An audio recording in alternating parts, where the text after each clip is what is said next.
Good morning, students. Morning, madam. How are you today? Fine, thank you. So today we will begin with a new topic, which is invasive alien species, and we will look at how it impact the environment on the Pacific Island biodiversity and sustainable development. So before I begin, I would like to ask if you have any questions regarding the previous lesson that we have done. No, madam. Now, if you don't have any questions, so let's begin with our topic. So before I begin with the topic, let's see the learning outcome. So let's see the learning outcome. First of all, at the end of the lesson, students will be able to discuss and understand the impact of invasive alien species on Pacific Island biodiversity and sustainable development. So, students, anybody of you, if know you anybody know what are some kinds of alien species here? No. No, Yes? madam. No. Okay, let's see the notes first. So invasive alien species, which is IAS, short form of island invasive species. In the exam, it will be written like this: IAS. That means invasive alien species, right? So invasive alien species pose one of the most serious threats to biodiversity, economics, and human health globally. But their impact is particularly profound on the isolated ecosystems of Pacific Islands. These islands, with their unique ecological characteristics and limited defense mechanisms, are highly susceptible to the disruptions caused by invasive species. So now we will discuss the nature of IAS invasion and the main types of organisms that are found in an ecosystem which are harming the environment.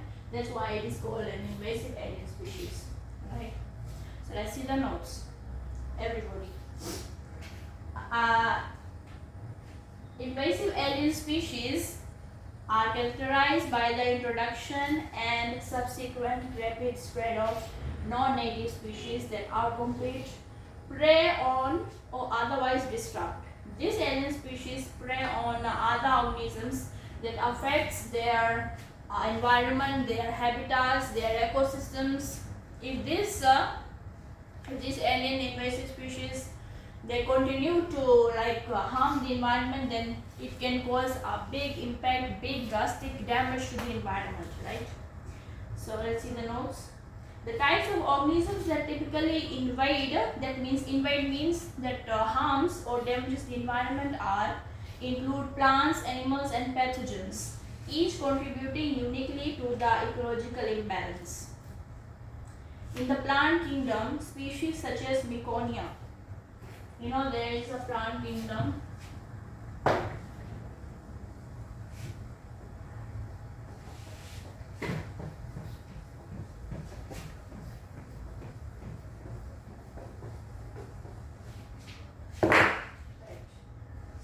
There's a plant kingdom which is called Miconia.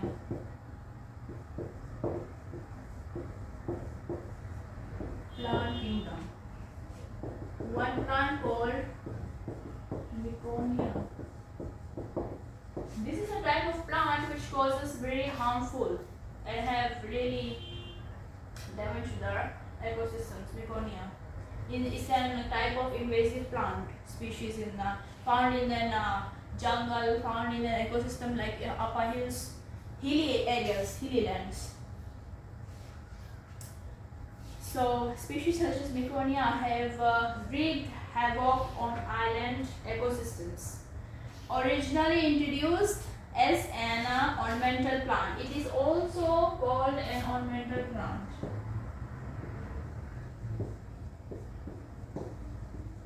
Some people use it for ornamental purposes. In others, it can be harmful if this plant keeps on growing in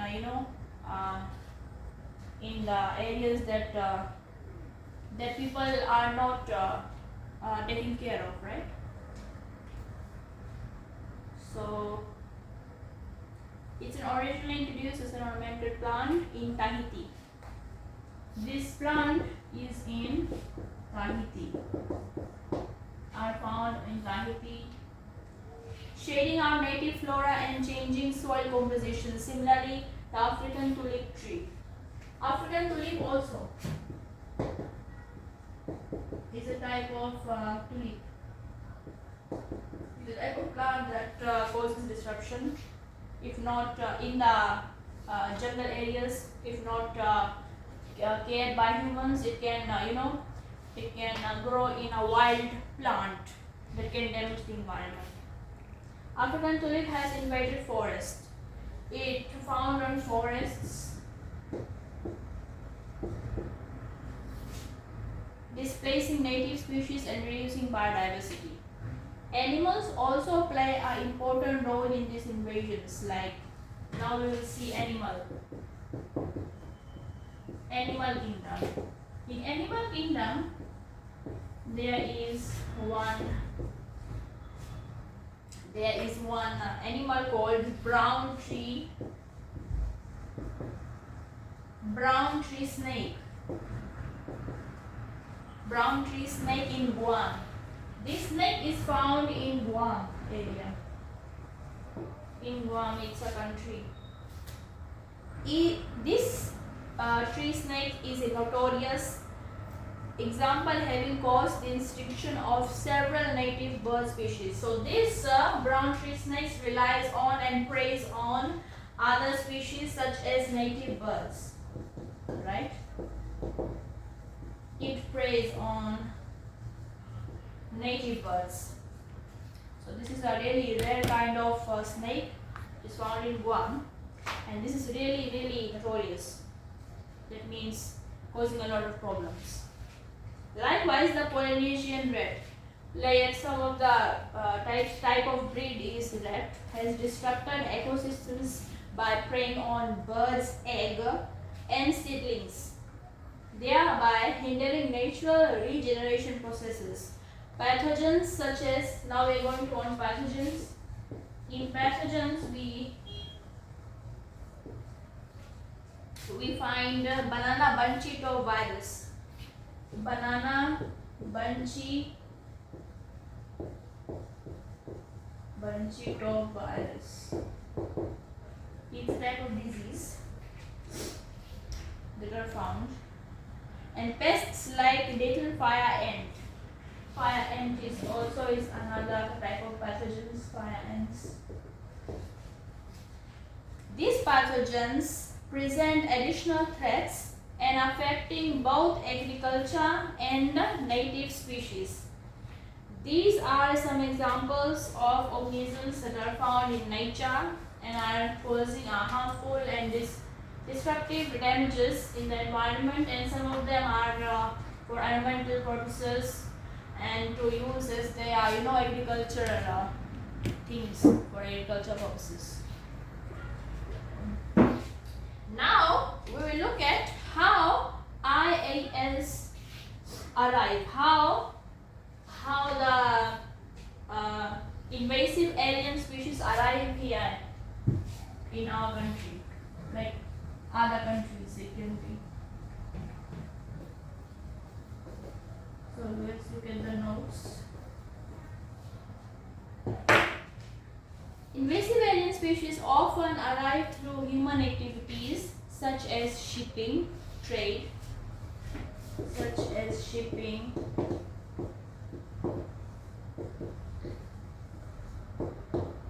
how it arrived. Invasive alien species. It arrived through shipping, trade, agriculture, and from tourism. These are some ways that invasive species have arrived. That is shipping, trade, agriculture, and tourism. By these activities, some of the animals came, and it harms the other environment's animal, right? For example, the brown tree snake arrived in Guam via military equipment during World War II, and plants like Miconia were introduced for ornamental purposes but became invasive. The plants were introduced as a ornamental purposes, but it became invasive due to the arrival in Guam, right, by the military equipment during World War II. So these are ways it arrived here in our country, right? In the country where these animals are creating a big impact on the environment. Now we will see some of the vulnerability of island ecosystem, that is this harmonic ocean island ecosystems. Let's see the notes, everyone. The vulnerability of oceanic island ecosystems to invasive alien species is rooted in their unique ecological characteristics. These ecosystems are often disharmonic meaning disharmonic, that means lack a balance representation, lack a balanced representation of various forms.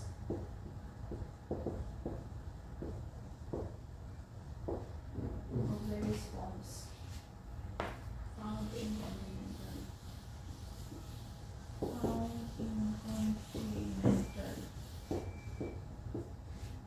ecosystems.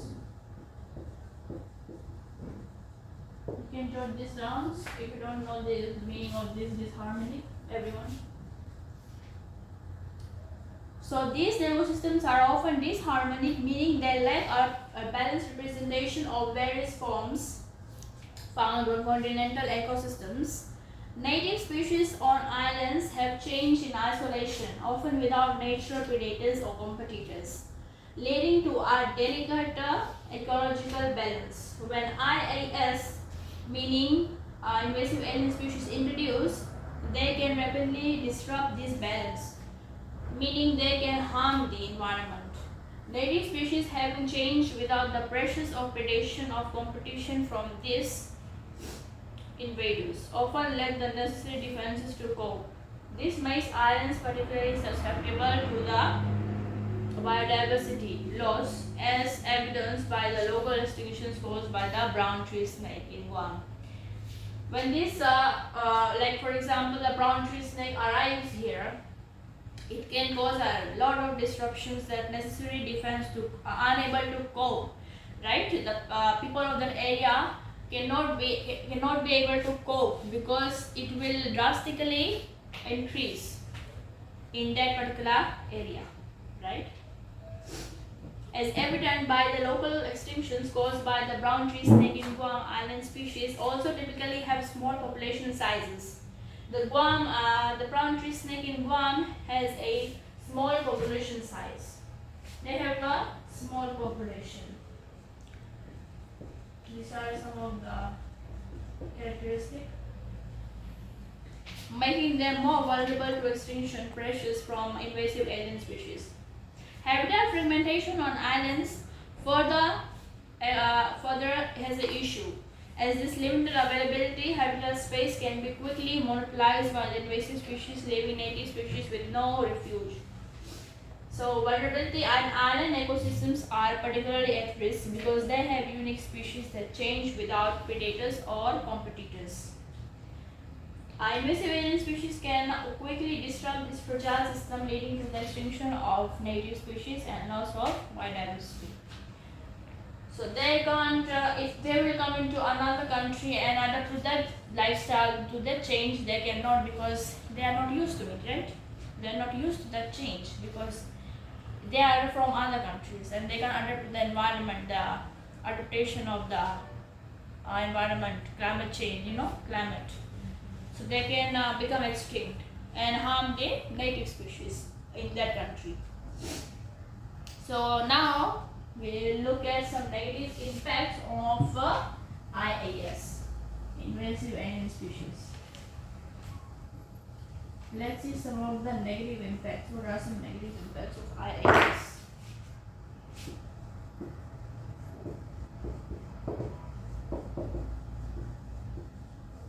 Negative impacts of IAS. The effects of IAS are widespread ecological. They cause significant biodiversity loss. Firstly, they can create biodiversity loss.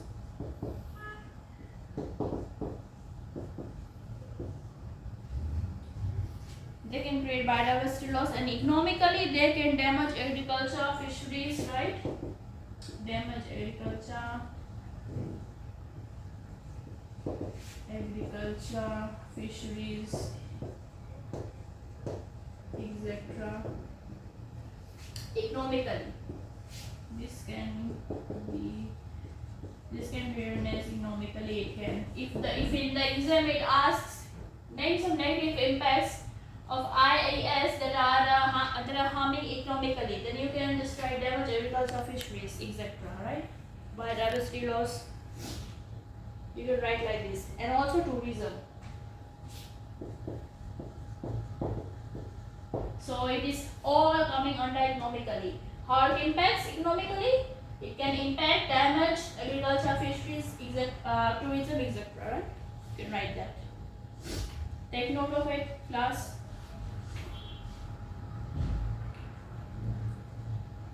Now, socially, they affect human health. Socially, IAS affects human health.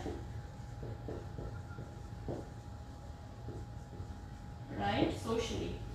If it asks in the exam, names of negative impulse that affects socially. How IAS affects socially. So you can write affects human health, right? And livelihoods of people. Overall, this hinders sustainable development by degrading natural resources and increasing management cost. The cost can be expensive if this type of animals come into the other countries. So there will be lot of financial problem in the country. These things arrive and it causes lots of damages into the country. So now we will look at the notes ecological. Ecologically, it simply says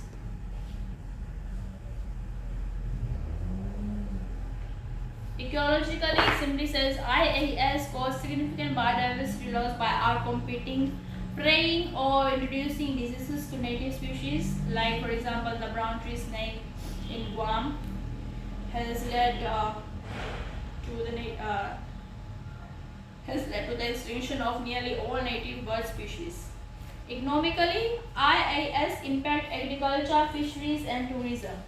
The coconut rhinoceros. Let's see coconut rhinoceros. So economically, IAS impact agriculture, fisheries and tourism. The coconut rhinoceros, for example, is a type of animals that damages coconut palms, which are important to local economics. Right? It is very important in economics in the country. Socially, IAS can affect human health and community well-being. The painful stings of the needle fire and hinder outside activities and pose risks both people and animals. Economic cost of managing IAS can strain local communities and governments, diverting resources from other essential services.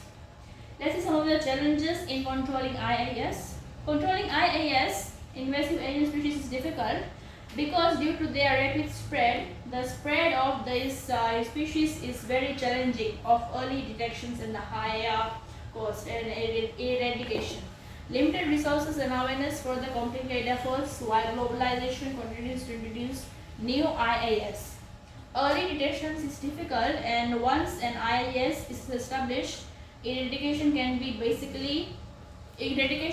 costly and labor-intensive. Islands, remote areas further complicate control efforts. This means that if early detection is difficult, then the IAS cannot be can be costly to maintain it, to eradicate.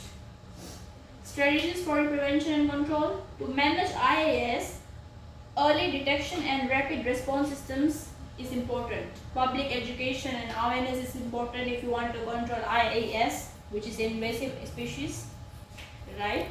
Strengthening biodiversity, laws have to be made, policies, right? Restoring native habitats and engaging local communities in management. Practices are often important. Careful biological control methods can be used, but with caution to avoid further issues, right? All these things can be seen into if you want to control IAS, which is invasive species. Threats to biodiversity, environmental sustainable development in Pacific.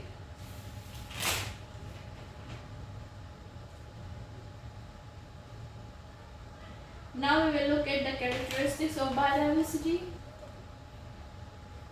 Land biodiversity, the islands have a wide range of plants and animals that exist nowhere else in the world. For example, in Hawaii Islands have over 10,000 species that are unique to them. This includes forests, pests, and reptiles and insects. In freshwater biodiversity, although freshwater areas are limited, they are very important. Rivers, lakes, and wetlands support species like fish and frogs. In Fiji, there are unique types of freshwater fish found in that region, right? So let's see why biodiversity is at risk. Small and these islands are small and isolated. That's why it becomes a risk in biodiversity. It is small, isolated, and making their ecosystems fragile. Any disturbance like the introduction of a new species or habitat destruction can have a bad impact.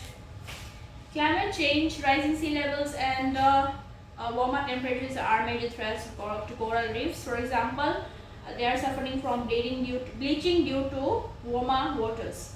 So the bleaching can occur. Human activities can harm this biodiversity by overfishing, deforestation, pollution, and I hope you know these terms very well because these terms you have already learned in your primary and secondary school lower forms. And poor farming practices lead to habitat loss. Building on the coast often destroys important areas like mangroves and coral reefs, right? All these things are how the biodiversity is at risk. Now we will look at importance of biodiversity. What are some importance? Biodiversity is important for the well-being of Pacific Island communities as it provides the medicine and materials, coral reefs and mangroves, protect shores from storms and erosion.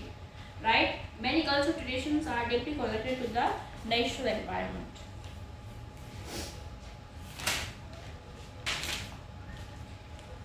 So let's see. So we have talked about the some actions that needs to be done to control these types of island invasive species, and now we will look at some consequences of inaction. That means consequences of inaction means that if you will not overcome that problem, what it can be, what it can become if you will not take heed into that instruction. If you don't take heed to the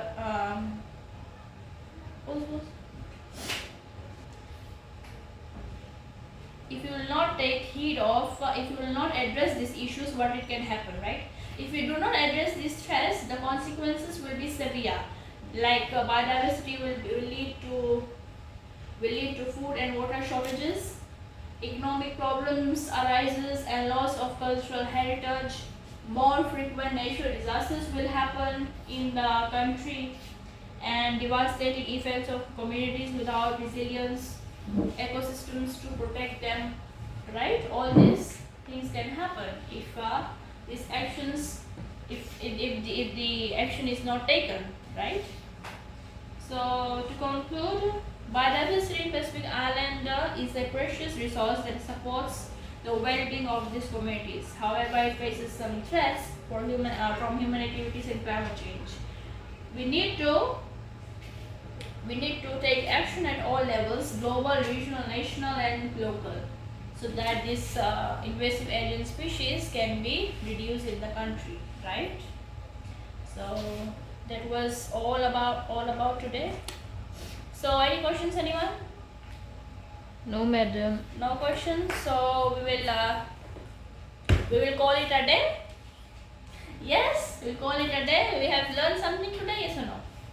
Yes, So if madam. no questions, then let me give you some homework. Your homework for tonight is to read all these notes thoroughly in depth, right? Because this is very important and it will come in your exams. And thank you students for listening. And I hope you have take heed of the notes, taken notes of whatever I have written in the board, right?